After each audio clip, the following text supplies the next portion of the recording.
أعوذ بالله من الشيطان الرجيم. يا أيها الذين آمنوا لا تأكلوا أموالكم بينكم بالباطل إلا أن تكون تجارة عن تراض منكم ولا تقتلوا أنفسكم إن الله كان بكم رحيما. رب اشرح لي صدري ويسر لي أمري واحلل عقدة من لساني يفقهوا قولي. السلام عليكم ورحمة الله وبركاته. Quran Weekly. Juz number 5, I picked an ayah from Surah An-Nisa today, and this is ayah number 29. Very powerful phrasing, and it captures really one of the main ethical principles of Islam.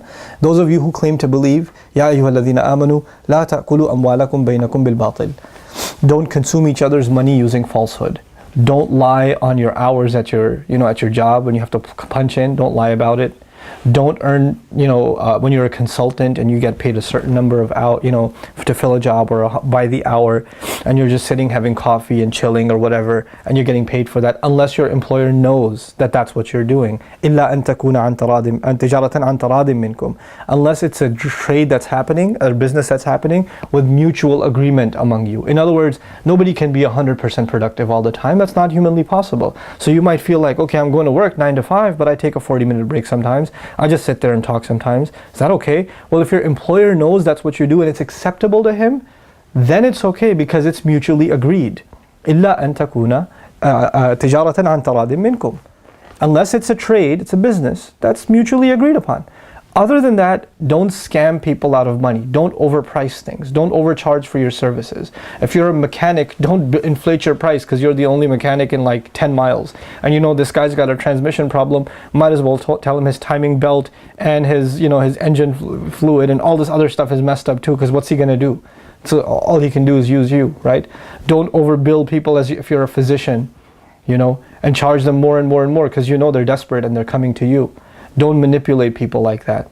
So don't eat people's money using falsehood. Also, tarad means that both parties are agreeing to the service or the product that's being exchanged. So if you know something about what you're selling or something about the service that you're providing, fine print if you will, that that your customer or your employer is not aware of, they need to be aware of it.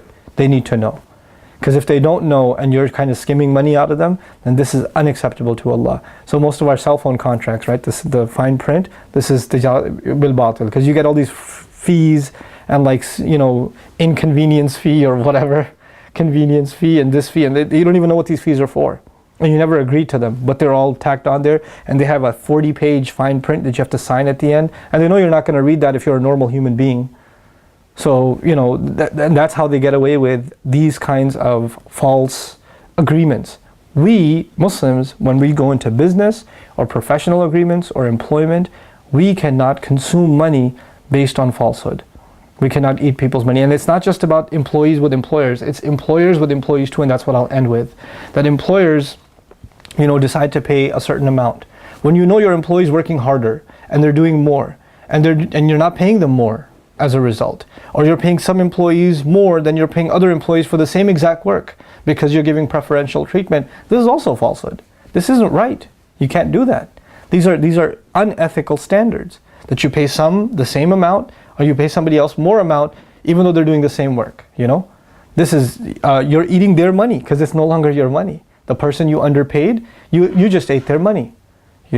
And the only way you can get away with that is if they both an taradim minkum. And finally, if they both agree to it and they're both happy with it. That's the amazing thing in the ayah. You don't just agree with your consumer, because you can get them to agree even if they're not happy. You know how car salespeople get you to agree even if you're not happy and you sign the thing and you regret it later? You have to be happy. Both sides have to be happy and completely content with the agreement an taradim minkum. That's the beauty of this ayah. That if both parties are not content, then this is not a fair agreement. And once the fair agreement is in place, you have no right to complain. Because you're the one who consciously and clearly agreed to this sort of thing.